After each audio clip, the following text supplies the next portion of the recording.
that's where I am now. I'm with the Lamar, group. Yeah. it's your turn, baby. Finally, right? Yeah. So, So where are you from? Oi. Oh, you speak Portuguese. E pouquinho. como você tá? Pouquinho?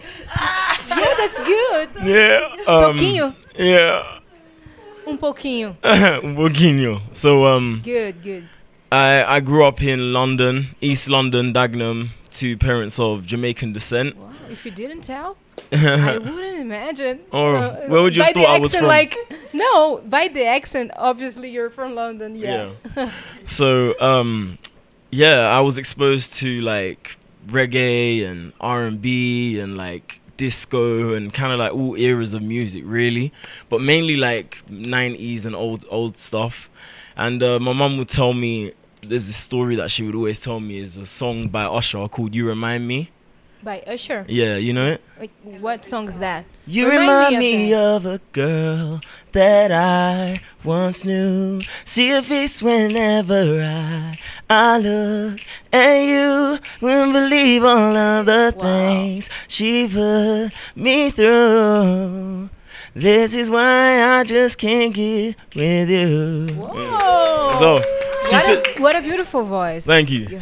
She told me like I would like nod my head in my car seat and start singing like I did like in a baby voice. That's what she said I used to do. Cute. So then I remember always like I've always loved music. I you know, my inspirations range from, you know, Michael to whoever, you know what I mean? But I've always loved music, and I used to encourage my sister to sing with me. Like we'd do performances in the living room for my mom and stuff like that. And growing up in church, I grew up in an African church, predominantly Nigerian, but an African church. So it kind of influenced me, like the music, the culture. And I started to perform there. I would do they have like Children's Day and stuff like that, so you come and you'd perform or you'd dance or sing, or they'd put on like a little play.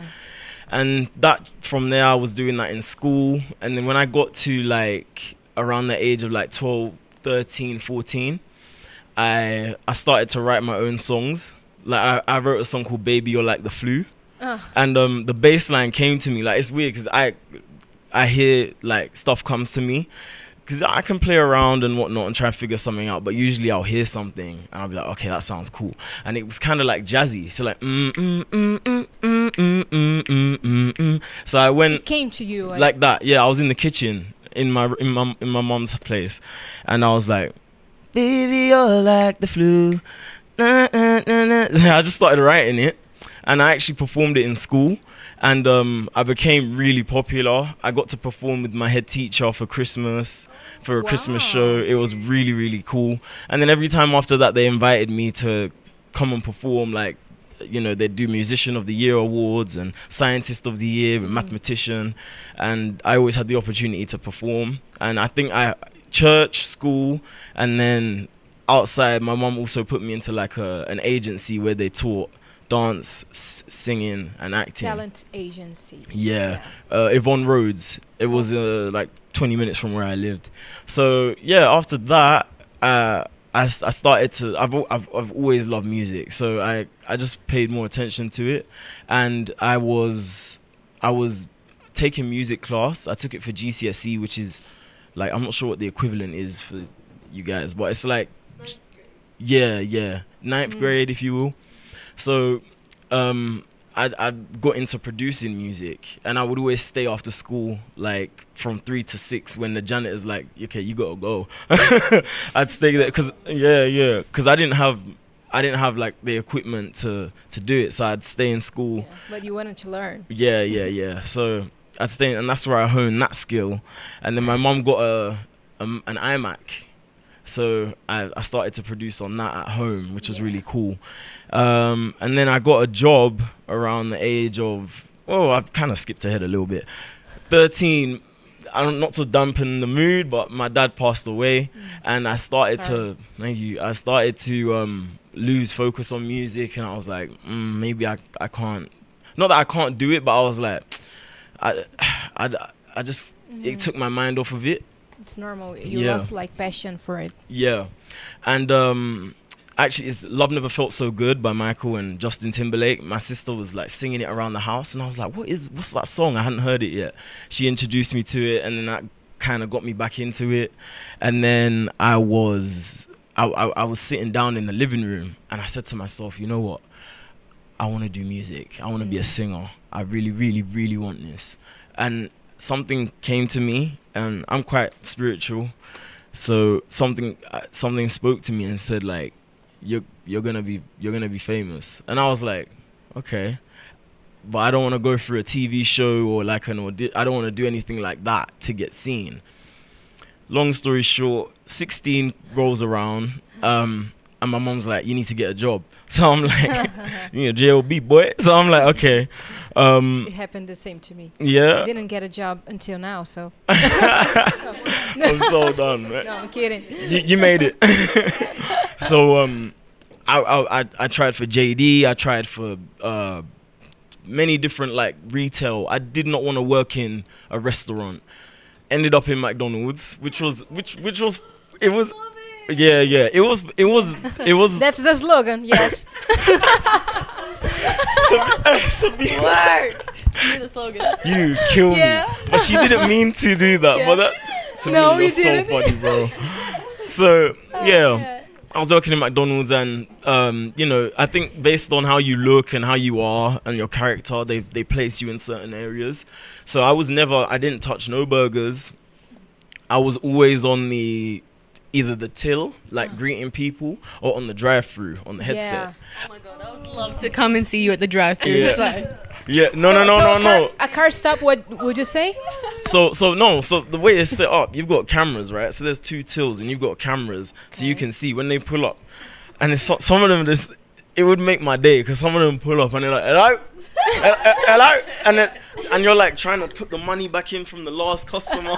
It's hectic. It's kind of hectic, but I would always use accents and put on voices, and and I would sing to them as well. Yeah. And they'd pull up to the window so happy, and then I'd like, thank you sir, So whatever. cute. Yeah, so then I was using the money I was getting from McDonald's to pay for a talent directory called Star Now. It was like £20 a month. Oh no. Yeah. I did that too. Uh-huh. Yeah, you too. Yeah. So I was paying for that, and my mum was, any auditions I would get, my mum would like take time off work and travel across the UK, not the UK really, but basically travel to take me to auditions. And I did a modeling photo shoot, and it didn't really go anywhere. I had a few agencies that I was linked to, didn't go anywhere. So I was on the app one day, and I was scrolling, I was looking for a job. I was like, just looking, and I saw the XIX logo, and it said Simon Fuller's global new pop band, and I was like, what's that? So On Star Now. I clicked on it, and then it was like a breakdown of what it is, and then I was like, I looked up who It's Simon like the Fuller golden was. ticket, right? Yeah, if you will. I looked up who he was and whatnot, because obviously I'd known about his projects, and I knew about S Club. I grew up listening to them and whatnot, and obviously the Spice Girls. And where am I? Yes, I sent like a paragraph to the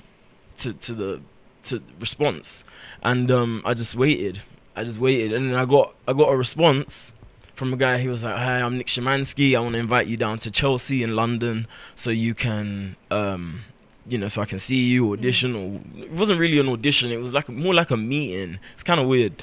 So, A conversation, like yeah. a job interview, right? Yeah. So I went down there, and actually my mum was working that day, so she couldn't. I went down with my aunt, and That's hard. Yeah. So we went there, and it was really nice. This was before the XIX moved to where they are now in London. They're now near like Sloane Square, but before they were near Chelsea. So it was really nice. And so they had like all of her clothes there. Like it was like a massive warehouse. And then on the other side there was the XIX office. So I went in there. I had the meeting with Nick. It went really, really well. I was really happy with him, and he was like, I'll get back to you. I'll let you know if if I'm gonna send your stuff over to the team in LA, and I'll let you know how. I'll give you a call in 2 weeks or anything if it's gonna happen.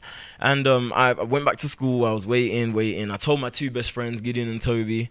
I didn't tell anybody else. I just kept it to myself and my mom, and because everyone's always supported me in my passion of music, acting. So yeah, so I remember I was walking home with Gideon, and I got a missed call from an unknown number, and I was like, "Who?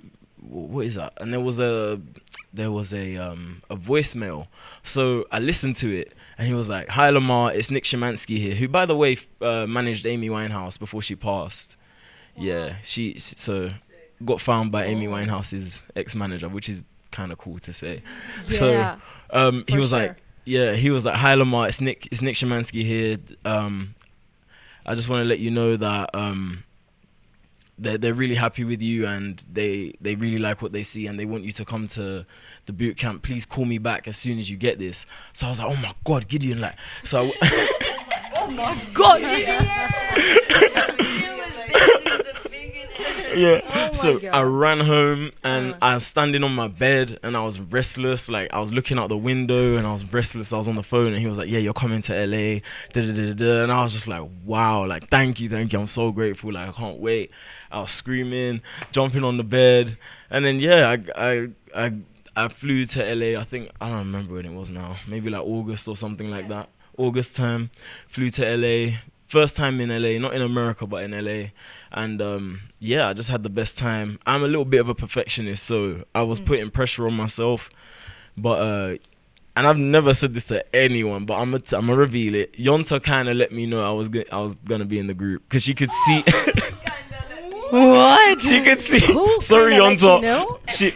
Our manager, our old manager. Your manager. Old man, So yeah. I was like putting so much pressure on myself, to the point where I wasn't really enjoying it anymore. I mean, I was enjoying it, but I was so in my head. It wasn't. Yeah. And I get in my head with most things. If I'm like, why can't I do this? I'm like, no, like, focus, Lamar. Like, you know what I mean? And I kind of bully myself sometimes. I'm such a perfectionist. It's weird. So, but she was like, "Lamar, chill," and then she looked at me and she was like, I was like, "All right, cool." but then the whole She time, let you know. yeah. But then the whole time I had to be like, "Oh man, I don't know if I don't know. For the video, I'm so nervous. I don't know what's gonna happen. But it was close to the end, so it's, Yeah. But They could change their minds. sorry. They could change their minds. Yeah, So yeah, exactly. You yeah. know, but you didn't know Yeah, for sure. yeah. But no, it was a crazy experience, and Yeah. I'm just glad that, you know, I followed my passion. I've always had my family and my friends around me, the church as well, to support me and push me into, you know, what I love to do. You So- made it.